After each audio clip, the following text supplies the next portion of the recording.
amis, bonjour à tous. Nous sommes à une semaine de Yudalef Nissan, le jour d'anniversaire du Rabbi, et à quelques jours de Pessah, juste après Rosh Chodesh Nissan. Et c'est important de continuer à apprendre Igrat HaKodesh. Aujourd'hui, on va voir toute la lettre 9. On suit ce qu'on a vu la semaine dernière. La semaine dernière, pour celui qui se rappelle, on avait parlé sur l'importance de la tzedaka en général. Comment c'est Aser B'Juil Shetit Asher, donner la tzedaka pour s'enrichir. Quelle est la logique que par ça que tu fais quelque chose, est-ce que c'est pas mesure pour mesure? Comment ça se fait qu'on a vu que sur la tzedaka, tu reçois beaucoup plus que qu'est-ce que tu investis? On avait vu l'exemple avec planter et récolter la graine, que la graine, c'est pas du tout en rapport avec ce que tu reçois de retour, mais tu reçois beaucoup plus, c'est l'exemple avec la tzedaka. Alors aujourd'hui, on a dit qu'on allait continuer dans cette lettre 9 qui parle encore une fois de la tzedaka, mais différemment sur un autre anglais, qui est le débat que beaucoup de gens ont, surtout les shluchim, mais chacun est un shliach sur terre, parce que chacun a une mission de Dieu sur terre. Est-ce qu'il faut investir dans sa vie personnelle ou investir dans la mission communautaire, mission pour les autres, agir pour les autres, ou bien il faut d'abord penser à soi? Est-ce que, comme les gens disent, comme à chacun pour soi, à Dieu pour tous, une phrase que je ne sais pas qui c'est qui l'a dit, voilà madame qui est toujours à l'heure, on peut l'applaudir parce qu'elle est toujours à l'heure, même quand elle est en retard, elle est à l'heure. Voilà, magnifique. Ok, à chacun. Merci beaucoup. Et c'est ce qu'on va voir aujourd'hui. Est-ce qu'il faut investir sur soi-même ou investir sur les autres? Et justement, qu'est-ce que ça veut dire avoir une vie personnelle? Il y a comme un travail qu'on a la chance de manger du Khamesh jusqu'à la dernière minute, jusqu'à la veille, jusqu'à même le Shabbat demain. En 1900, c'était en 2009, malheureusement, il y a eu ce fameux programme, ce fameux attentat au Betrabat de Mumbai, en Inde, à Bombay, où le couple de Shluchim a été tué. Et dans l'éloge qu'a été dit à l'Elveya en Israël, le Rav Grossman a parlé qu'après l'attentat, malheureusement, les gens de la famille sont venus pour ramasser leurs affaires personnelles, pour prendre l'avion pour remonter en Israël.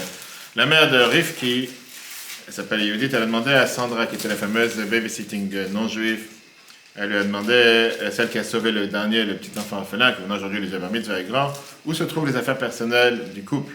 Elle a dit quoi, les affaires personnelles? Ils n'ont pas d'affaires personnelles. Ils étaient dans le travail, et il n'y a pas d'affaires personnelles. Donc qu'est-ce que ça veut dire une chose pareille? Et la question qu'on va débattre aujourd'hui, est-ce qu'une vie de shlichut, alors pas seulement pour un shliach comme chacun d'entre nous, mais pour la vie de chaque juif qui a une mission sur terre, est-ce que ça veut dire mettre de côté sa vie personnelle, mettre de côté sa famille? Est-ce que ça veut dire parce que je suis religieux pratiquant, je ne dois pas m'occuper de ma famille, etc. Ou bien non? Deux mots. Est-ce qu'il faut sacrifier sa vie pour la mission que Dieu nous a donnée, ou sacrifier sa vie pour la shlichut, etc. Et beaucoup de gens ont ce dilemme. Il y a beaucoup de parents qui ont le dilemme entre se soucier pour la vie de famille et les besoins personnels. Alors, bien sûr, qu'est-ce que c'est besoin? Qu'est-ce que tu penses? C'est quoi? Ça pousse sur l'arbre ou ça sort un arbre? C'est en Tunisie. La santé personnelle, l'accomplissement personnel, et ça aussi, les gens se disent entre me soucier pour ma famille ou me soucier pour les autres. Et des fois, il y a un conflit entre les deux. Les gens se demandent la question sur quoi mettre de côté et sur quoi sacrifier. Est-ce que je sacrifie ma vie personnelle pour le travail, pour ma mission, pour la religion, pour ça, ou bien non, ou bien je m'occupe plus de la famille, etc. Et le reste, qu'est-ce que j'en ai à faire? Aujourd'hui, on va voir ce dilemme très approfondi, comme l'Admor Zakani l'explique. On va voir la réponse racidique à cette question, et on va voir justement comment ça nous explique quelle différence entre avoir les yeux ouverts et les yeux fermés dans le schéma. Pourquoi la halakha te dit Ani et Betra Kodmim, le pauvre de ta maison, le pauvre de ta ville passe d'abord? Qu'est-ce que ça veut dire? Comment ta vie personnelle passe avant le reste? Il y a de l'arissa dans le frigidaire si quelqu'un veut. C'est très important, comment je couscous de mettre de l'arissa. Et troisièmement, les pauvres de ta ville, qu'est-ce que ça a quel rapport avec la mission, la tzaka, etc. Beaucoup de gens ont ce conflit, mais c'est un conflit qu'on a tous les jours. Un conflit qu'on a entre prières, entre être un juif pieux, on va dire, tu sors de la prière, tu sors de l'office, tu redeviens un animal. Il y avait une fameuse blague avec un rêve qui a appelé une fois une femme de la communauté en disant « Qu'est-ce que je voulais donner des éloges à ton mari? Ton mari c'est un malach, c'est un ange. » Et elle a commencé à pleurer, elle dit « Ah, monsieur le rabbin, vous ne connaissez pas mon mari. Mon mari c'est pas un être humain. » Elle a dit quoi? Elle fait à la synagogue, il se comporte comme un ange. Il bouge comme un loulav les jours de Shana Rabbah, etc. Mais quand il arrive à la maison, c'est devenu un animal pire que tout. Et malheureusement, c'est quelque chose qui se passe avec un conflit dans beaucoup de gens. Des fois, ils sont à la prière, ils sont en train de prier, ils sont en train de faire une mitzvah. Après, ils arrivent dans la vie de tous les jours. Des fois, tu les vois. J'ai moi-même la chance, je ne sais pas si c'est la chance, j'ai vu des fois des gens, avec des fois dans les hôtels, etc., des religieux.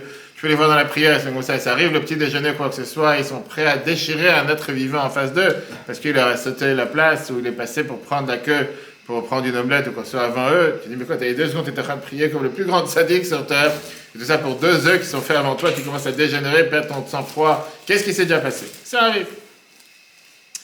Maintenant, ça ne veut pas dire que quand quelqu'un qui est en dehors de la synagogue commence à faire tous les péchés sur terre, il continue à faire peut-être des mitzvot. Il y a une différence entre l'aspect, on va dire, quand il est en train de faire la prière, parler à Dieu, il parle sur la mission, qu'est-ce que Dieu attend de chacun d'entre nous. Mais une fois que tu sors de la synagogue, malheureusement, quelqu'un parfois il est mélangé dans ses intérêts personnels, il veut gagner de l'argent, il préfère son bien-être personnel sur la mission divine. Et avec ça, il ressemble aux nations du monde qui, malheureusement, parfois, ils te disent que la vie personnelle passe au-dessus de tout le reste. L'Admour Azaken, il vient et te donne ça dans la halakha.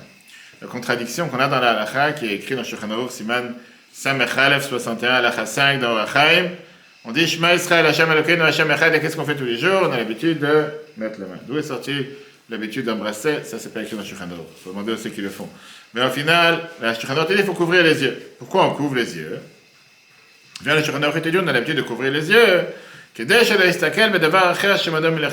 ne pas se déconcentrer dans quelque chose qui t'empêche la concentration. Si tu es en train de regarder partout, en train de dire Shema, tu ne vas pas forcément te concentrer. Donc le problème, c'est qu'une fois que tu ouvres les yeux, tu vois autre chose.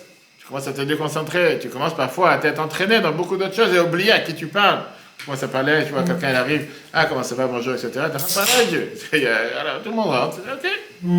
Maintenant, les gens ils peuvent se dire que tu peux penser que tu parles de deux mondes, le monde saint et le monde profane. Dans la synagogue, quand j'ai dit Shema, je suis à l'intérieur de quoi? Je suis à l'intérieur d'un monde de Kodesh. En dehors de la synagogue, je suis dans un monde profane. Et donc on s'adapte au monde dans lequel on se trouve et on vit parallèle dans ces deux mondes. Une fois ci, une fois là, comme la fameuse dicton qui dit soit un juif à la maison et un être humain dehors. Mais ça c'est contradictoire. Pourquoi? Parce que dans le Mincha de Shabbat, on a l'habitude de dire Ata echad shemcha echad, toi t'es un, ton peuple et ton nom est un. Umir che'amcha ke'Israël goy echad ba'aretz. Dieu ne se divise pas en deux. Shimcha echad, que Dieu a 7 noms. Tout est une seule unité pour deux. Bien sûr qu'il agit en fonction de différents noms. Alors qu'est-ce que ça veut dire après quand on te dit Omi ke'amcha ke'Israël goy echad ba'aretz? Comment on peut donner des louanges à ton peuple Israël qu'il est un seul dans la terre? Bien, l'Admour Azaken était dit.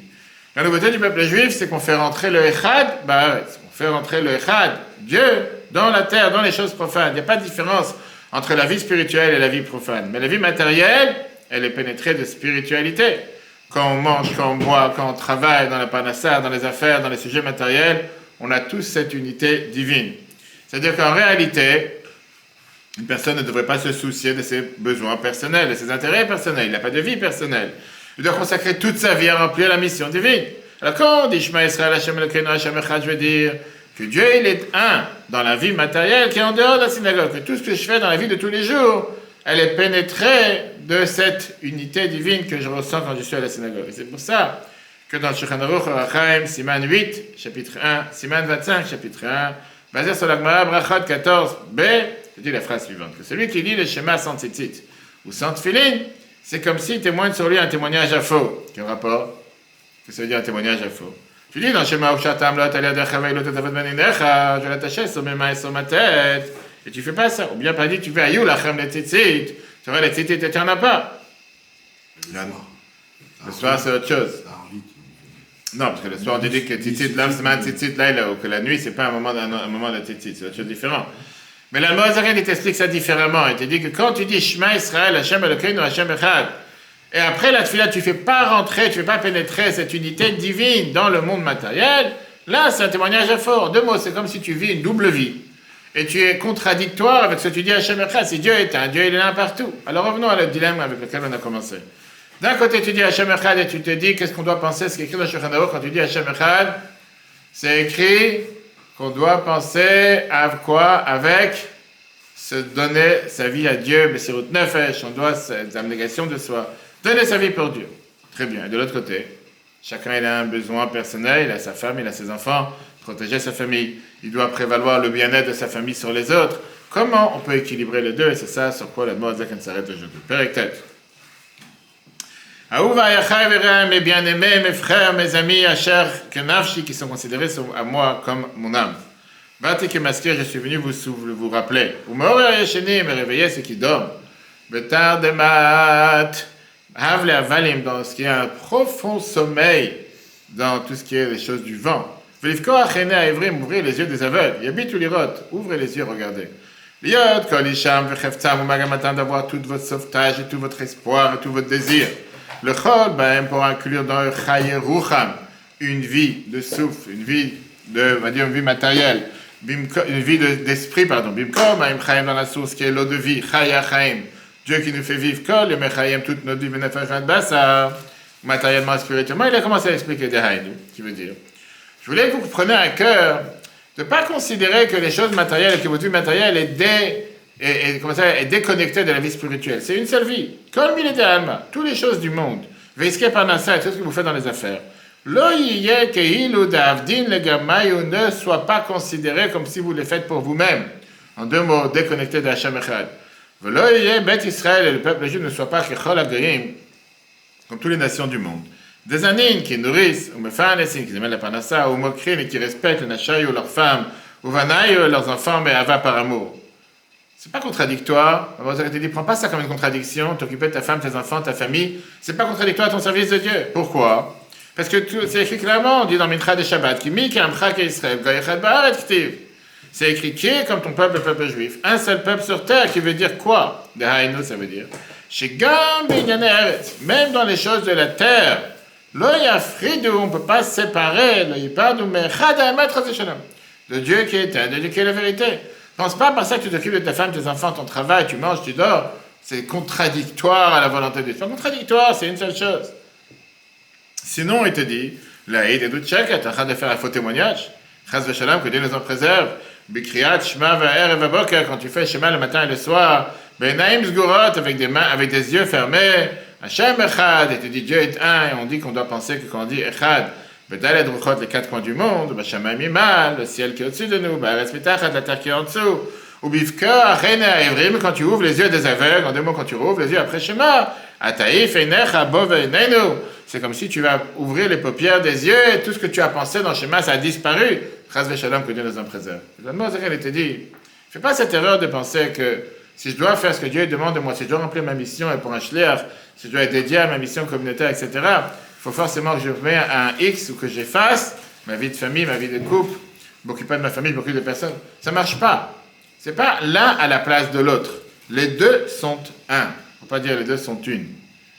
Les enfants jeunes, il y a une mort à Maharaj qui était le rabbi Maharaj, le troisième rabbi de Chabad cette semaine, hier, avant-hier, Bet Nissan, c'était le jour de l'Aïloula du rabbi Rachab. Il avait deux enfants, Zalman Aaron, qui s'appelait le Razo, et Shalom Dov, le rabbi Rachab.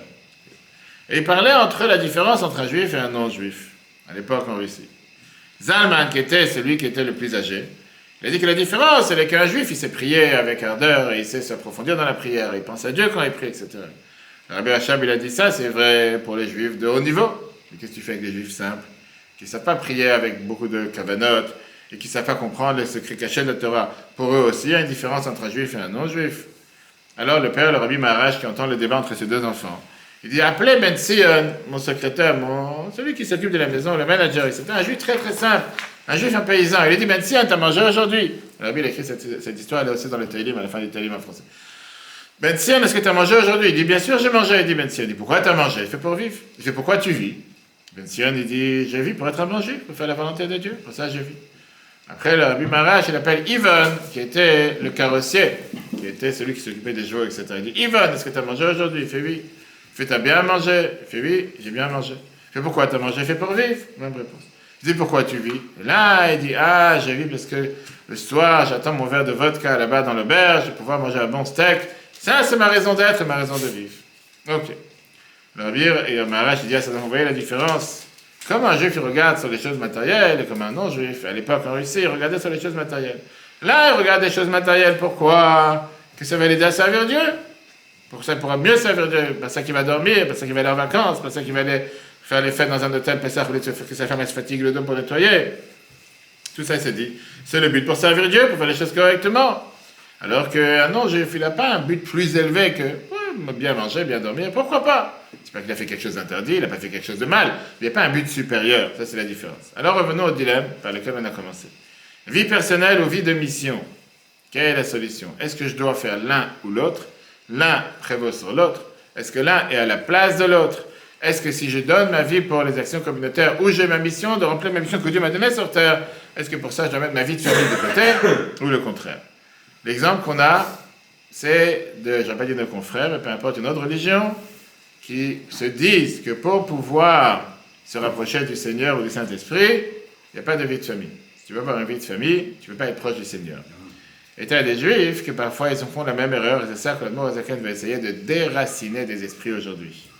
Le mot Azaken dit qu'il faut changer la base fondamentale de ce dilemme, de penser un instant que en ça que tu t'intéresses à ta vie de famille, et en ça que tu t'intéresses à ta famille, en ça que tu t'intéresses à tes proches, c'est contradictoire à faire la mission que Dieu t'a donnée sur terre. Effectivement, il te dit, si quand tu t'intéresses à ta vie personnelle, ça vient d'un intérêt personnel, d'un ego personnel, de ton âme animale, alors oui, c'est contradictoire avec la mission que Dieu t'a donnée. Moi, je cherche qu'à rendre, à me faire plaisir. Là, tu as clairement une contradiction entre te soucier à ta vie personnelle et à la mission sur terre. Mais la demande dit, c'est pas ça comme ça qu'il faut regarder les choses. Parce que ta vie personnelle fait partie de la mission que Dieu t'a donnée. La mission ne doit pas être sur le compte et sur le dos de ta vie personnelle, ta femme et tes enfants. Au contraire, te soucier pour ta femme et tes enfants, ça fait partie de la mission que Dieu t'a donnée.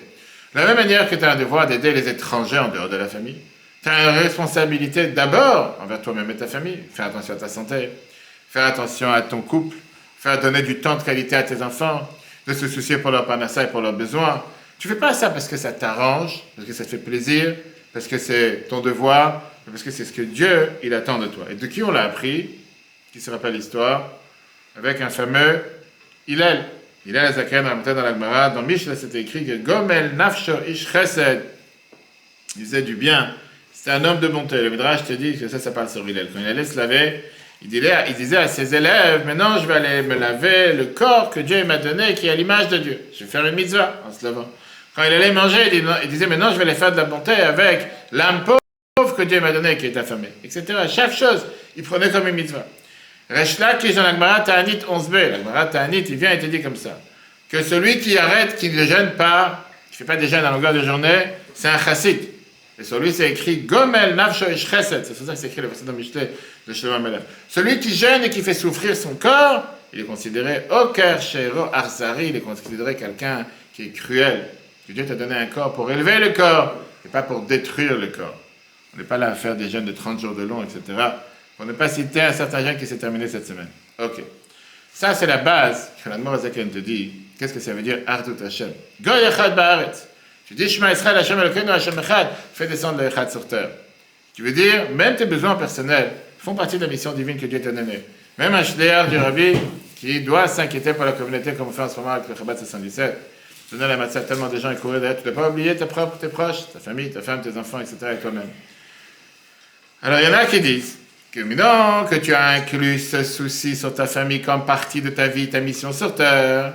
Tu ne veux pas quand même mettre ta famille d'abord. Tu dois d'abord mettre ça au moins à 50-50. C'est-à-dire la moitié de la journée pour les affaires communautaires, la moitié de la journée pour ta famille. Mais tu peux faire passer la famille d'abord. Et bien, la Gemara Zaken te dit encore une fois, enlève ça de ta vie. La Torah, elle te dit que tu as un devoir prioritaire à t'inquiéter à tes proches d'abord, avant de t'inquiéter à tout le reste. Spirituellement et matériellement. Ça n'existe pas de dire, je vais être un bon juif quand je suis en dehors de ma famille, mais si j'ai des proches de ma famille qui ne sont pas encore dans la religion, qu'est-ce que j'en ai à faire? Laisse un Lubavitch, un Shliach, qui va aller s'occuper d'eux. Comme je reçois des appels à longueur de journée encore ce matin, je voudrais bien, il y a quelqu'un qui était avant, il habite en cinéma, maintenant il habite dans les Deux-Sèvres, il n'a pas de synagogue, la synagogue la plus proche c'est à Nantes, est-ce que tu peux lui envoyer des matzot? C'est ta famille? Pourquoi c'est pas toi qui dois t'occuper? Pourquoi c'est à moi de m'en occuper?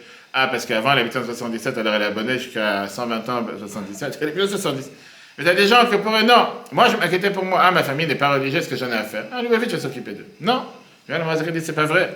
La Torah elle-même, elle te dit que tu as le devoir, comme on va tout de suite voir dans la halakha, que tu as un devoir de t'inquiéter tout d'abord à tes proches, avant de t'inquiéter à tes étrangers.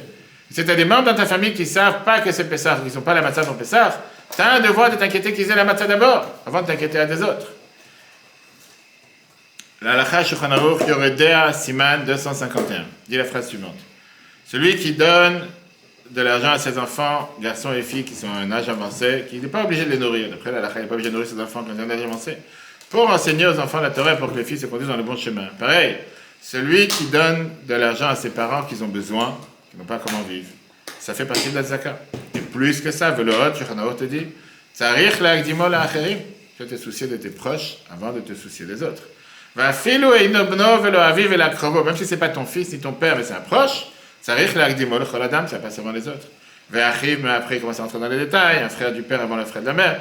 Aniye beito kodemet la'kodmim la'aniye hiro. les pauvres de ta maison passent avant les pauvres de ta ville.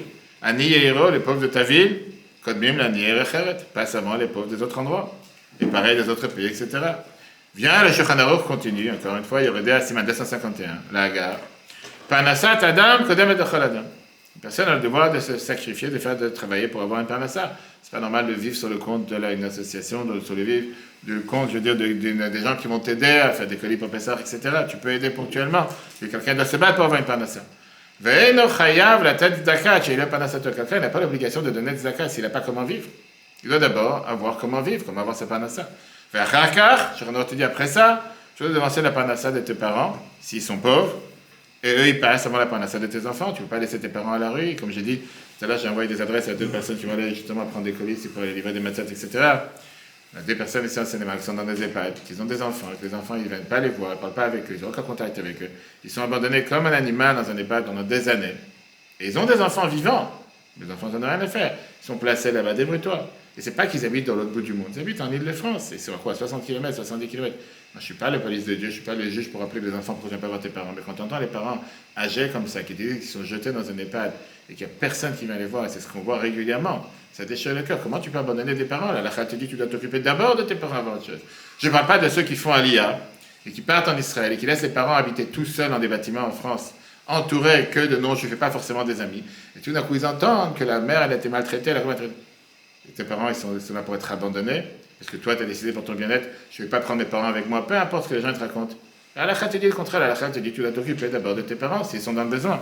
Après, la halakha te dit achaka banav, tes enfants passent avant ton frère. Vem kodmim mishak krovim, ils passent avant les autres proches. Vem krovim, kodmim beshrenav, les proches avant tes voisins. Shrenav l'ancheiro, tes voisins avant les gens de la ville. Ancheiro les acheret, les gens de la ville avant les autres villes. Quand on parle, c'est sûr, de la région, etc. Vos Adin est pareil, il te dit si Maouj Veim, c'est que Dieu nous en préserve emprisonnés, c'est-à-dire qu'il veut de les libérer, etc. D'où est la source à cette halakha? On voit que c'est écrit dans la Torah, on voit dans le Chumash Dvarim, chapitre 15, qui est Becha Evion, la Torah te dit le mot précis, quand tu auras un pauvre, et elle commence à te détailler, Me'achad Achecha, un de tes frères, Be'achad Sha'arecha, dans une de tes portes, Be'artzecha, dans la terre que Dieu t'a donnée. Bien sûr, la Torah était donnée en Israël, donc c'est d'abord en commençant par chez toi, autour de toi. L'autre, ne ferme pas ton cœur. Viens les Chachamim dans le Sifri. Et ils te disent, du mot Achecha, quand la Torah te dit ton frère, j'apprends la règle, Ani et Betra, les pauvres de ta maison, Kodmim, la Ni et Echa passe avant les pauvres de ta ville. Chez Arecha, quand il te porte, j'apprends qu'Ani et Echa, les pauvres de ta ville, passent avant les pauvres de notre ville. Be'atzecha, quand la Torah te dit dans ta terre, j'apprends que c'est les gens qui sont dans ta terre où tu habites, passent avant les pauvres de notre terre. Après, il y a un autre verset dans Ishayahu 58:7 qui te dit Allo pros le Rav lachmecha, donne à l'affamé du pain, ton pain, ou mipsacha al titalem. Ne te voile pas la face de ta propre chair, de tes propres proches. Tu veux dire, la Torah te dit clairement, tu dois faire passer d'abord ta vie avant la vie des autres, et ça on apprend, Vechei achit chaimach, Chumash Ve'echa, chapitre 25-36, que ta vie passe avant la vie d'un autre. On a vu ça plusieurs fois en débat dans la halakha, que Dieu nous en préserve. Quelqu'un qui est dans un désert et qui n'a qu'un verre d'eau ou une bouteille d'eau pour survivre, et sont deux personnes ici, il va couper la bouteille d'eau en deux, les deux vont pas vivre. Qui doit sauver d'abord? Il doit d'abord se sauver soi-même. Parce que s'il ne va pas sauver soi-même, il ne va pas pouvoir sauver l'autre. Qu'est-ce qu'on fait dans l'avion en général? Quand tu montes dans l'avion, qu'est-ce qu'il te dit d'abord? Mais ici, il y a, comment on appelle ça, oui, mais qu'est-ce qu'il te dit s'il y a une dépressurisation? D'abord, tu dois mettre le masque à toi, après tu mets le masque sur les pourquoi? Si tu ne veux pas le masque d'abord, comment tu vas t'occuper de l'autre? Qu'est-ce que tu veux, l'Admor Azaken, avec tout ça? Il te dit qu'en deux mots, quand tu mets dans ta tête et tu penses qu'avoir une vie communautaire, ou t'occuper des autres, ou remplir ta mission sur terre, c'est contradictoire s'occuper de ta propre famille, tes proches. C'est pas vrai. Au départ, tu dois d'abord t'inquiéter. D'abord, le rabbi écrit à tous les shluchim qu'avant de vouloir enseigner la Torah aux autres, va apprendre la Torah toi-même.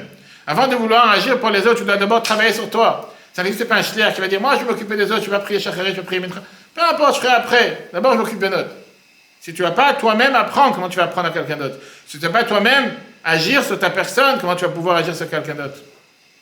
Maintenant, la Morazakan te dit, tu ne fais pas ça pour un intérêt personnel, tu ne fais pas ça parce que tu as un amour personnel envers ta famille, parce qu'une shlichut, c'est une mission que Dieu t'a donnée. C'est une responsabilité, c'est un devoir, parce que c'est la volonté de Dieu. Dieu t'a confié des neshamot auxquels il t'a demandé à toi de t'en occuper. Pourquoi Dieu l'a donné à monsieur et madame, un enfant, deux enfants, trois enfants? Pourquoi à toi et pas à quelqu'un d'autre? Parce que Dieu a décidé que ces neshamot, c'est toi qui veux que tu t'en occupes. Et tu dois pour ça donner du temps, de l'attention et des ressources. De l'autre côté, si que quelqu'un sous l'emblème de la shlichut, de la mission qu'il a, il va abandonner sa famille et il va les sacrifier sur l'autel de la vie communautaire, il faute envers Dieu. Parce que si c'est pas lui qui s'occupe de ses proches, qui va s'occuper d'eux? Si tu as un parent et son parent parle les shluchim, quelqu'un va dire, j'ai pas le temps de réviser avec toi les cours, pas le temps de réviser pour les examens, j'ai autre chose à faire. Qui c'est qui va réviser avec lui? C'est ton fils, c'est ta fille. Si c'est pas toi qui fais les devoirs avec lui, c'est qui va le faire? Et tu as aujourd'hui, malheureusement, tellement de gens que dans leur conception des choses, c'est qu'ils te disent, maintenant, je travaille, je suis au travail, je travaille pour ma femme et mes enfants, et que la femme, elle te dit, il n'est jamais à la maison, je fais jamais les devoirs avec les enfants, je dois me débrouiller pour me débrouiller, j'ai des femmes qui m'appellent, est-ce que tu peux m'aider à réviser la Gemara avec mon fils? Parce que mon mari, il est au travail, il n'a pas le temps de le faire.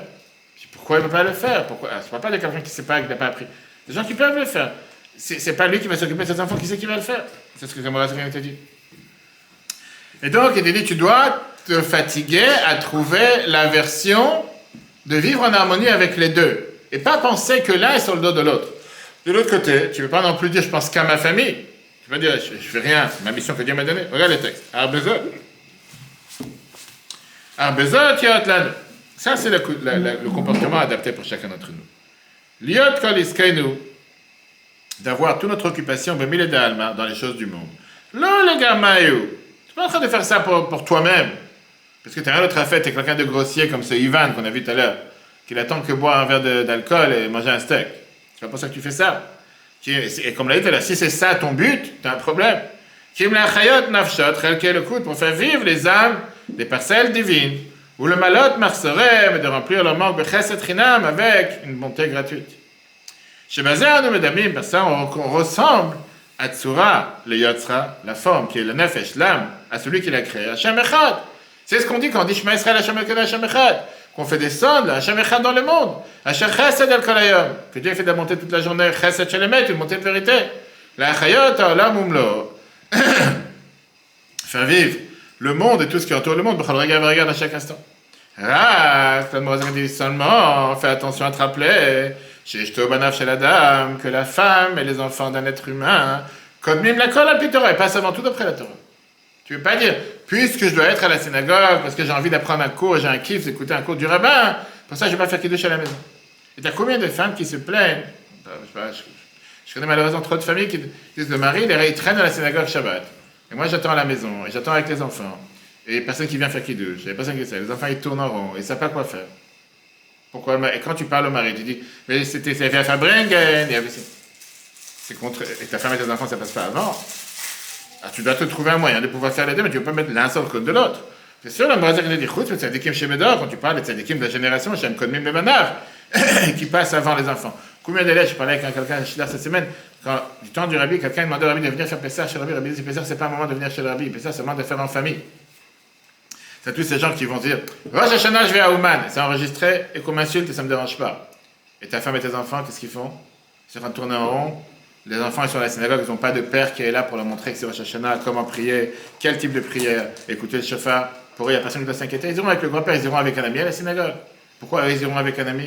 Parce que le père, il a décidé qu'il veut s'élever à un niveau spirituel, sentir le bon Dieu sur terre, parce qu'il va aller à Ouman. Et pareil dans toute autre chose, que tu as des gens qui parfois oublient que le rôle numéro un que Dieu t'a donné à partir du moment que tu es marié, tu n'es pas célibataire. J'apprends avec un couple qui est en train de m'écrire justement. Un couple qui se peut marier en mois d'août en Israël, si Dieu veut. Je disais que la base numéro un qu'on apprend en se mariant, tu mets ton ego de côté. Tu n'es pas célibataire. Célibataire, tu fais ce que tu veux. Tu fais ta vie, tu n'as aucun compte à donner à personne. Tu es marié, tu n'as plus de vie personnelle. Oui, la Torah te dit que là, c'est pas de l'esclavage, mais tu es dédié à la cause, c'est dédié à ta femme et tes enfants. Tu dois t'occuper d'eux d'abord. Ça veut dire Shabbat, les prendre avec moi à la synagogue, c'est qu'ils soient assis à côté de moi, c'est dire qu'ils suivent l'office, ça veut dire qu'ils écoutent la Torah. Oui, ça veut dire être responsable des neshamot que Dieu t'a donné. Alors tu dis, mais j'ai pas un moment de repos? Non, tu auras un moment de repos, ça n'entend pas maintenant. Les tzadikim chez Beret Israël, la Torah te dit bien sûr, on parle des tzadikim de génération qui sont avant les tzadikim en Israël, qui passent avant les tzadikim en dehors d'Israël, parce qu'on parle ici que la lettre, la Noazaken avait envoyé ça à ses habitants d'Israël. Le Vadzot, à part ça, chez Loï Nichou Kumotam Beret Israël, qu'à l'époque, il n'y avait pas de tzadikim en dehors d'Israël, comme ceux qui étaient partis en Israël, on parle de Rimen de Vitef, etc. Les lettres qu'il avait écrites à ses disciples à l'époque. Cette histoire, je veux dire, cette histoire qu'on va voir tout de suite, ça montre ces deux côtés du conflit. Il y a deux personnes qui étaient dans la chambre d'attente avant de rentrer voir leur Rabbi Maharash. D'un côté, il y avait le Rav Avraham Lando, qui était le Rav de la ville de Jambi. Et de l'autre côté, il y avait un apikoros, une personne qui était, on va dire, un hérétique, athée, renégat, habillé avec le costume classe de l'époque moderne, bref, totalement Le Rav, Avraham Land, il voit ce juif attendre. Les deux, ils attendent pour entrer sur lui Maharash. Et il lui demande, il dit, moi je suis un chassid, c'est normal, naturellement, je suis venu rencontrer mon rabbi, il lui demandait une question spirituelle. Mais toi, tu es un apicorote, toi, tu es un renégat, tu es un hérétique, tu dis clairement, ça ne t'intéresse pas tout ça. Qu'est-ce que tu viens faire ici? Qu'est-ce que tu es venu chercher? Il discute entre eux. Il lui dit, je suis venu poser une question. La Torah, elle te dit, Hachem Echad, Dieu est un. Ve'enod milvado, il n'y a rien à part Dieu. Et la Chassidut explique quoi? Que Dieu, il est partout, qu'il n'y a rien à part Dieu. Moi, je te dis, comment c'est possible une chose pareille? Tous les matins, je vais dans la rue, j'ouvre les yeux, je vois des gens qui marchent, je vois des gens qui travaillent, je vois tellement de choses sauf Dieu. Il y a toute une vie à part Dieu. Qu'est-ce que ça veut dire? Enon milvado, il n'y a rien à part Dieu, qu'on chante en russe. Niet, niet, niekavo, comme, c'est la même chose. Ça, c'est ce que ça veut dire en Russie. Comme, bogad, il n'y a rien à part Dieu. C'est dire rien à part Dieu. Je vois un monde entier, il y a tout, il n'y a pas Dieu. Il dit, moi, j'ai un problème avec cette phrase, et c'est ce que je lui demande au Rabbi. Le Rav Avraham Land lui dit, moi j'ai la même question. J'ai une question inverse. Puisque la Torah, elle écrit un non-milvado, la Torah, elle dit qu'il n'y a rien à part Dieu, et on sait que ce qui est écrit de la Torah, tout est vrai. Comment mes yeux peuvent voir un monde? C'est le sens inverse. Exactement, c'est la fameuse histoire qu'il y a aussi avec un chassid de Satmar qui était venu pour le Rabbi. Pour le Rabbi, c'était le jour de la Yola de Rabbi de Satmar, il passait, je ne sais pas si c'était dans une danse privée. Le Rabbi nous raconte qu'est-ce qu'il a raconté à le Rabbi récemment. Et il lui dit, il a posé une question, c'est écrit dans la fin de l'Agmara, quand c'était un nid, comment c'est possible que l'Agmara te dit que les Rechaim, les mitzvot kérimon, que les Rechaim, ils sont pleins de mitzvot comme une grenade. Si c'est un rachat, comment il peut être plein de mitzvot? C'est un problème. Il avait dit, moi aussi, j'ai appris cette Agmara. Moi, j'ai une question inverse. Puisque les Rechaim sont pleins de mitzvot comme les grenades, comment on les appelle rachats? C'est toujours le sens de comment regarder les choses. Ok. Donc ça, c'est ce qu'il lui dit. Maintenant, il dit, moi, j'ai la même question. Il fait, c'est mes yeux qui voient. Peut-être que je dois changer de lunettes, peut-être que je dois changer des yeux. Parce que la Torah, elle te dit, il n'y a rien sauf Dieu. Donc, c'est pas possible que je vois quelque chose. Et ça, c'était le débat qu'ils avaient dans la chambre avant d'entrer dans le bureau du Rabbi. Ils rentrent les deux chez le Rabbi, et les deux posent la question. Rabbi Maharash répond. C'est écrit dans la Torah, première phrase. Bereshit bara Elokim et Hashamayim et Haaretz, au commencement Dieu créa le ciel et la terre. Qu'est-ce qu'on apprend de là? Que tout le monde et tout ce qu'on voit, c'est juste une apparence. Mais en réalité, c'est un monde que Dieu il a créé. N'oublie pas que c'est qui ce monde? C'est qui ce monde que Dieu il a créé? C'est Dieu qui a créé ce monde, c'est pas autre chose. Tu veux dire, c'est pas contradictoire. Pourquoi de faire des saintes contradictions? Est-ce que manger un bon repas, c'est contradictoire à servir Dieu? Les gens te demandent des fois, j'ai pas le droit d'aller en vacances. Bien sûr, tu as le droit d'aller en vacances. Tu as le droit d'aller en vacances, tu as le droit de te faire plaisir, tu as le droit d'avoir de beaux habits, tu as le droit d'avoir une belle voiture, tu as le droit d'avoir une belle... C'est pas interdit. Mais la question est pourquoi tu le fais? Quel est le but? Ne pas oublier quelle est la raison pourquoi, pour pouvoir servir. Il n'y a pas de mal. Donc justement, la demande revient. Est-ce qu'il y a une contradiction entre la vie personnelle et la vie communautaire? Est-ce qu'il y a une contradiction entre la Hashem Echad, les yeux fermés, et entre la réalité de ce que je vois avec les yeux ouverts? Et la demande te dit que non. Il n'y a aucune contradiction. Les deux sont là, et c'est à toi de mettre, comment dire ça, l'équilibre et l'harmonie entre les deux, en te rappelant, bien sûr, que oui, même si la vie personnelle est importante, la vie communautaire surpasse, et ça prend beaucoup plus de temps, mais ne pas dénigrer l'un sur l'autre. Et pas seulement la vie communautaire, on parle maintenant en tant que shliach du Rabbi, mais la mission, shlichut, que Dieu l'a donnée à chacun d'entre nous sur terre, et après dans la vie personnelle. Ne pas dire, parce que je dois travailler, alors la prière va être secondaire. Non, prends 5 minutes, prends 10 minutes, dis-toi, c'est 10 minutes, c'est Kodesh Kodashim, c'est ce qu'on appelle, il n'y a pas rien. Il n'y a pas de monde, il n'y a pas de téléphone, il n'y a pas de secrétaire, il n'y a rien. Mais non, je parle au Seigneur. Et que les gens sachent, mais non, je suis en train d'apprendre. Pas comme des fois j'ai des cours, que pendant le cours, tout le monde répond à tous leurs messages, ils n'ont pas répondu entre midi et 2. Je dis, la Torah dit, prends un cours, mets le portable de côté. Et tu as des gens que parfois sur terre, ils ont du mal. Dès qu'ils vont commencer à prier, il y a un message, il y a un deuxième message. Le bon Dieu fait exprès. Mets le portable. Et tu as des gens que je vois, des fois c'est beau de voir. Dès qu'ils commencent à prier, ils ferment le portable. Tu sais, ils ferment, ils éteignent. C'est bien. Une demi-heure, il n'y a pas de monde. Il n'y a rien. Je suis en train de parler à Dieu. Laisse-moi tranquille. Je n'ai pas dit qu'il faut prier 3 heures. Mais tu as décidé de consacrer 10 minutes. Fais ce qu'il faut faire correctement. Pareil, la tuila, etc. Le Mozart te dit, en réalité, tout ça t'aide à comprendre et t'aide à donner la tzaka aux autres plus facilement. Que s'il y a une contradiction entre ta vie personnelle et la vie communautaire, l'instinct personnel, c'est de se dire d'abord, il faut me justifier à la chose personnelle, parce que j'ai un débat, est-ce que pourquoi je dois partager mon argent avec les autres? L'âme animale veut avoir plus pour elle-même. J'en ai rien à faire des problèmes des autres. Je ne suis pas intéressé à aider l'autre. Parce que chaque chose que je vais donner à l'autre, ça m'enlève de mes bien-être. Mais quand tu comprends que ta vie personnelle et tes gains personnels et ton travail personnel fait partie de ta mission sur terre, et le souci pour ta vie personnelle, c'est parce que tu te soucies de la neshama et la responsabilité d'un nid et bêtra les pauvres de ta ville. Et tu regardes ça, que c'est plus facile automatiquement de se soucier aux pauvres de ta ville que les pauvres de ta maison. Après, tu t'es soucié aux pauvres de ta maison. Et donc, automatiquement, tu comprends que c'est un ensemble, c'est pas contradictoire, c'est pas parce que je vais faire de zakat qu'il va me manquer quelque chose, que tout fait partie de la mission que Dieu m'a donnée sur terre. Et ça rejoint ce qu'on va faire, c'est Dieu, dans quelques semaines. Après Pessah, on va commencer par Avot, chapitre 3, à la Mishnah 7, qui dit la phrase suivante. Tenlo Mishelo, Sha'ata Veshalar Shelo. Donne-lui ce qui lui appartient, parce que toi et lui, parce que toi et ce qui est à toi, en vérité, lui appartient. C'est pas que tu fais une faveur à Dieu en donnant la zakat et dire je lui donne quelque chose mais c'est le mien. Non, c'est Dieu qui te l'a donné. Donc si tu lui rends ce qu'il t'a donné. Et la Mishnah continue. Vechem de David ou Omer, on dit dans David, qui mimcha akol. Tout vient de toi, ou miatra natnulach. Et de ta main, je t'ai tout donné. A priori, si tu appartiens à Dieu, alors c'est quoi shelcha? Quand on dit que c'est le tien, c'est moi, lui, c'est à toi. C'est pas aux deux. S'il y a des choses qui sont à toi, qui ne sont pas à Dieu, ça peut être à toi et à Dieu. Eh bien, la Mishnah, elle te dit non. Le monde entier, il appartient à Dieu. On dit la Shem Aretzumloa, tout appartient à Dieu. Mais Dieu t'a donné les choses qui te donnent dans ton domaine, tes objets personnels, et il a interdit aux autres de te les voler ou de te les prendre. Et c'est pas contradictoire au fait que ça appartient à Dieu. Dieu te les a donnés pour pouvoir remplir ta mission sur terre. Et plus tu remplis ta mission, plus il va te confier autre chose. Et donc ce shelcha, ce qui est à toi en réalité, ça vient de Shelo, ça vient de ce qui est à lui, mais Dieu te les a donnés pour pouvoir les servir sur terre.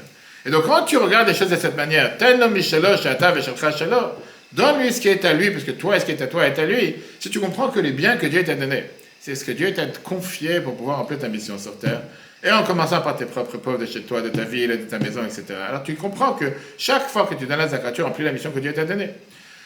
Et là, le Noazakin termine sa lettre en disant qu'il faut savoir que dans nos générations, on a une particularité, une importance particulière à la zakat, plus que tout le reste, parce que la Torah te dit, les Chachamim te disent que ça vaut plus que tous les mitzvot. Autant des Chachamim à l'époque, autant de l'Agmara, on disait Talmud Torah, Keneged Kulam. L'étude de la Torah était plus importante que la zakat, ça c'était valable dans leur temps, dans leurs époques. Quand le niveau de la Torah c'était un niveau très élevé, les Chachamim de l'époque, les Tanaïm, les Amoraïm, qui ont écrit la Mishnah, l'Agmara, c'était un niveau d'étude totalement différent. Mais tu dis que Bisman Agalot, maintenant qu'on est en exil, et plus les générations ils avancent, la réalité c'est qu'on n'apprend pas la Torah du même niveau et de même qualité qu'ils apprenaient autant de l'Agmara, autant de Tanaïm et d'Amoraïm. Aujourd'hui, qu'on est vraiment la dernière génération avant que Mashiach il arrive, on est la Ikvata de Mashiach à la génération qui est les pieds, on va dire le talon du pied jusqu'à avant que Mashiach il arrive. On doit se fier à ce qui est l'aspect technique, l'aspect concret, pas seulement l'aspect cérébral. Et d'après la Kabbale, le fait que les générations sont descendues de niveau en niveau, ça représente le corps. Maintenant, on est dans les talons du pied, les générations avant que Mashiach il arrive. Et donc, on doit se doter de l'arme nucléaire de notre génération, qui est la tzaka, puisqu'aujourd'hui, on a le devoir de faire beaucoup plus de bonnes actions, plus que comprendre de manière cérébrale. Et avec ça, la Morazakan explique qu'est-ce qu'on dit la phrase de Sukkot, Sukkot David Anofalet, la Sukkot de David qui est tombée. Qu'est-ce que c'est Sukkot de David? On parle du niveau de Malchut, qui est le niveau de la tzaka, le niveau de la spiritualité qui est au niveau le plus bas aujourd'hui. Le niveau de l'action dans le niveau dans lequel on est. Et parmi l'action, les meilleures bonnes actions qu'on peut faire, c'est la tzaka, donner à celui qui n'a pas. Comme ça, on ressemble à Dieu. Parce que Dieu aussi nous donne ce qu'on n'a pas, parce que nous, on n'a rien, et tout ce qu'on a, c'est de Dieu. Voilà notre troisième paragraphe. Alken, Aouva Yachai, pour ça, mes chers amis, pour ça, mes chers frères. Simona Levafrem, faites attention. Mettez votre cœur, prêtez attention. Leila Advarim, à ces choses anémarim, Vixara Meod, que j'ai écrit ici de manière très courte. Fais-mieux, c'est Hachem, et si Dieu veut, Père, Adababam, Barucha, je vous en parlerai bouche à bouche, dernièrement, je parlerai en vivant. Echayot, Kolikar, Avadat Hachem, comment tout l'essentiel du service de Dieu, Beiti, Malal, ou dans notre temps, ça c'était déjà écrit il y a 250 ans, Begvot Meshicha, dans les talons de Mashiach, la période dans laquelle nous sommes, et Avadat Tzaka, c'est de faire de la Tzaka. Kvocha Amrur, Abatenu Zichonam Livracha, comme nos sages ont déjà écrit, que En Israël Nigalin, et la Bitzaka, que le peuple juif ne sera pas sauvé, seulement grâce à la tzedaka. Rambam, Maïmonide écrit déjà ça il y a près de 1000 ans dans l'Ichot Matatanim, chapitre 10. Ah, il était dit, mais c'est une contradiction. Quand est-ce que les Chachamim ont dit que Talmud Torah, comme on dit dans la Mishnah de Père, qu'on dit tous les matins dans la Tfila, que l'étude de la Torah vaut beaucoup plus que tout ce qui est les bonnes actions et l'abimel? Ça c'était valable dans leur temps. Chez Talmud Torah, il y a Ikar Avoda Islam, qu'à l'époque, c'était les périodes où le niveau spirituel était tellement élevé que l'étude de la Torah était à un niveau très élevé. C'est pour ça qu'il y avait tous les grands sages, les Tanaïm, les Amoraïm, ceux qui ont écrit la Mishnah, ceux qui ont écrit la Gemara. Par contre, dans les talons de Mashiach et la période d'aujourd'hui. Chez Nafla, Soukat David, en deux mots, que la Soukat de David est tombée, en deux mots, le niveau de spiritualité est tombé. Ad Prinat Raglaim Vakavaim, jusqu'au niveau des pieds et des talons. Chez Prinat Asiya qui représente l'action concrète.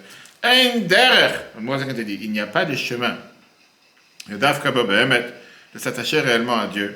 Ou il est de transformer l'obscurité du monde en lumière, qui est seulement, qu'en en agissant de manière matériel terrestre, chez Maaser Tzedaka, ça c'est pas la Tzedaka. Qui a doigt la masculine, comme c'est connu pour tous les grands connaisseurs, chez Prinat Asir, le coude que l'action concrète va faire descendre la divinité sur terre. Et puis Prinat Ashpat, va faire descendre Amshachat Achayot, va descendre cette vitalité, le matamata dans le monde en bas. Le man de l'être le Megamaklum, à celui qui n'a rien de lui-même, ça c'est la Tzedaka. C'est dans les termes de ce qu'on apprend dans le Chumash qu'on a commencé cette semaine. C'est celui qui va consacrer, qui va sacrifier son mauvais penchant dans ça. Il ouvre sa main et son cœur pour donner la tzaka. Il va réussir à tordre le mauvais penchant, le mauvais côté. Il va transformer l'obscurité, l'or en lumière, avec la lumière de Dieu, qui réside sur nous. Avec cette manière d'agir dans les talons de Mashiach, juste avant la venue de Mashiach. Il va avoir le mérite, c'est la phrase d'Ishayahu, de voir avec ses propres yeux quand Dieu va revenir à Tzion et Yerushalayim avec la venue de Mashiach. En 87, il y a eu le jugement, ce qu'on appelle le jugement des Sfarim, avec les livres qui avaient été volés de la bibliothèque du Rabbi. Il y avait un débat entre les différentes preuves, et la preuve des pièces comptables, on va dire, des preuves concrètes pour le jugement qui étaient chez des non-juifs, la Cour suprême américaine, pour montrer la preuve que la bibliothèque appartenait au Rabbi. Dans certaines lettres, on pouvait penser que les livres appartenaient au Rabbi précédent personnellement. Et c'est pour ça qu'un des héritiers de la famille avait décidé que ça lui appartient à lui, il peut se servir et faire ce qu'il veut avec. Et dans d'autres lettres, comme le Rabbi a montré la preuve avec les fameux avocats, le Dr. Lewin et Shustok, que les livres appartiennent à la dynastie Chabad, et c'est pour ça que le Rabbi avait décidé qu'il avait décidé de quoi? De faire sortir cette librairie avec lui, qu'il avait dit qu'il n'allait pas sortir de Russie sans ses livres, etc. Alors, il y a eu une fois les procureurs qui sont venus interroger la rabbinite. Il y a eu toute une interrogatoire qui a été faite à la maison du Rabbi pendant quelques heures. Et le Rabbi avait beaucoup de peine sur ça, mais il avait dit à son secrétaire, le Rabbi Yehuda Krinsky, qu'elle va réussir avec flying colors. T'inquiète pas, elle va savoir répondre, elle saura exactement comment répondre, etc. Et donc, une des dernières questions que l'on demandait à la rabbinite, on a ça dans la vidéo, on peut voir, il demandait la question d'après toi, à qui appartiennent ces livres? Au Rabbi ou au Chassidim? C'est une question piège. Et elle a répondu avec sa fameuse phrase que le Rabbi a repris plusieurs fois, que le Rabbi et les livres, ils appartiennent au Chassidim. En deux mots, le Rabbi n'est pas quelqu'un de personnel, il n'a pas de vie personnelle. Je posais la question, ça appartient au Rabbi, c'est comme si le Rabbi a une vie personnelle, il a des objets personnels. Il n'a rien d'objet personnel. C'est la contradiction qui était basée sur le fait que le Rabbi a une vie personnelle qui est séparée de sa vie communautaire, et apparemment, voilà, il y a des preuves, des pièces de preuves qui montrent comme quoi il a une vie personnelle. Le Rabbi a répondu en disant non, même la vie personnelle du Rabbi fait partie de la mission de la vie communautaire. Et donc, il n'y a pas de contradiction entre les lettres que vous avez trouvées, parce que même sa vie personnelle, s'il a quelque chose de personnel, c'est pas à lui personnel. Ça, c'est la réponse à la question qu'on a vue au départ avec le couple de Shluchim qui a été tué à Mumbai, mais pour tous les Shluchim. Bien sûr qu'un Shliach, il a une vie personnelle, mais la Torah, elle te dit que tu dois avoir une vie personnelle. Bien sûr qu'on a le devoir de préserver la famille, de faire attention à la vie de famille, etc. Mais ça ne vient pas par un intérêt personnel, parce que quelqu'un, il est, comme on a vu avec cet Ivan, le but principal que j'ai, c'est de pouvoir manger un steak et se réjouir. Il y a un sens derrière, il y a une mission derrière. Qu'est-ce qu'on a appris de toute cette merveilleuse lettre aujourd'hui? Et ça sera le préface pour la prochaine lettre. Le Rabbi te dit, c'est la raison pour laquelle il demandait que chacun d'entre nous de transformer sa maison en Beth Rabbad. Qu'est-ce que ça veut dire transformer sa maison en Beth Rabbad? Ça ne veut pas dire que c'est un endroit où tout le monde rentre, tout le monde sort, tout le monde vient prier, etc. En général, les gens te disent qu'il y a la maison, c'est un endroit personnel, la maison qui est l'endroit public. Mais quand tu es avec une vie de mission sur terre, même ta maison, c'est un endroit que tu peux avoir aussi des affaires communautaires. Même la maison, c'est un endroit où tu peux te soucier matériellement et spirituellement pour tes voisins, pour tes proches. Et ça ne veut pas dire que la maison doit être ouverte comme une station de métro. Mais ça veut dire que tu dois t'inquiéter. Tu es dans un immeuble, tu as des voisins juifs. Si Dieu t'a placé dans cet immeuble et tu as des voisins juifs, ça veut dire que tu as un devoir envers eux. Un devoir de s'intéresser. Est-ce qu'ils ont une mezuzah? Est-ce qu'ils ont fait Shabbat? Est-ce qu'ils ont où faire Shabbat? Est-ce qu'ils ont la matzah? Est-ce qu'ils savent que les fêtes arrivent? Rien que le fait que Dieu t'a placé là-bas, c'est être une lumière pour les autres. Et donc chaque fois, chaque fête, essayer de se dire, je vais aller leur sonner le chauffard, à Sukkot, je vais les inviter à manger dans la Soukha, Hanouka, je m'assure qu'ils ont des bougies, Pessah, je m'assure qu'ils ont des matzot. Et comme ça, on fait rayonner la lumière divine sur terre. Ça, c'était la fin de la lettre tête. Et la semaine prochaine, pas la semaine prochaine, parce que mercredi, si je ne Pessah, n'arrivera pas, mais après Pessah, c'est Dieu veut, tout le monde est revenu des vacances et des hôtels. On va voir une autre lettre qui n'a plus rien à voir avec ce sujet, mais c'est aussi important. La lettre qui va nous expliquer pourquoi la halakha rentre dans tellement de détails. Pourquoi chaque mitzvah, Dieu te donne, il faut un lulav, 4 fachim, c'est-à-dire 40 cm, une souka, 70 cm, un chauffard, 10 cm, un mikveh, 47. Pourquoi tellement de détails? Dieu, il est tellement attention à tel point qu'on te dit qu'un coup de social yud, C'est un yud qui est cassé dans Sefer Torah. Qu'est-ce que... Je fais attention, c'est comme si tu as reçu un steak, il n'est pas coupé vraiment, je sais pas, en rectangle, il est coupé en rondelle. Waouh, qu'est-ce qui s'est déjà passé? Pourquoi Dieu, Isha, la halakha, te dit qu'on fait attention à tellement de détails? Pourquoi la halakha est tellement ça? On verra comment Dieu fait descendre sa bonté sur terre avec chesed et gvura. Il faut avoir les deux. D'un côté, la divinité qui est illimitée, de l'autre côté qui est limitée. Tout ça, on verra sur, si Dieu veut, après la fête de Pessah. En attendant, ne pas oublier que dans une semaine, la fête de Yudalef Nissan. Le jour où le chemin du Rabbi est descendu sur terre il y a 123 ans, un jour important, un jour pour prier, demander des bénédictions. Le mois de Nissan, c'est un mois de miracles. On voit des miracles pour tous les peuples juifs, particulièrement nos frères et sœurs en Israël. On a besoin de votre soutien, don-chabad77.org/Pessah pour les colis de Pessah, les matzot, tous ceux qu'on s'occupe en ce moment, et particulièrement en ce moment qui a fait la situation est très difficile. Que Dieu aide, qu'on puisse avoir que des bonnes nouvelles. Que Dieu vous bénisse. Chag Sameach à tous. Et le cours en complet sur eTorah.fr. eTorah.fr, la Torah en live. Ce cours est proposé par eTorah.fr. Pour nous aider à continuer à diffuser les cours de Torah, vous pouvez faire même une petite contribution sur notre site www.etorah.fr dans l'onglet « Faire un don ». Retrouvez-nous aussi sur les réseaux sociaux.